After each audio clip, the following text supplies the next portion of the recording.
Good morning, সবাই কেমন আছো? আশা করছি তোমরা খুব ভালো সুস্থ আছো। হালকা শীত তো পড়ে গেছে, ফুলফুলে একটা হাওয়া দিচ্ছে, বেশ ভালোই লাগছে।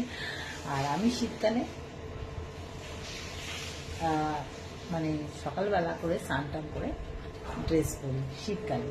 তো যাই হোক, এখন ভিডিওটা করার কারণ হচ্ছে সকালবেলা আমি তোমাদেরকে বলেইছিলাম আমি খালি পেটে যেরকম চিয়া সিড খাই, আজকে একটা অন্য কিছু খাবো। এটা হচ্ছে আমাদের চুলের জন্য, দাঁতের জন্য, পেটের জন্য খুব উপকার। চলো দেখবো কি খাবো। তো দেখেছো, কালকে আমি আমলকিটা সিদ্ধ করেছিলাম ক্যান্ডি বানাবো। তার জলটা তো আমি ফেলে দিই না, আগেই বলেছি। তো যেহেতু এটা একটু কষ্টে, তাই একটুখানি না এতে বিট নুন দিয়ে নিয়ে হয়ে গেল। এটা আমি খেয়ে নেব।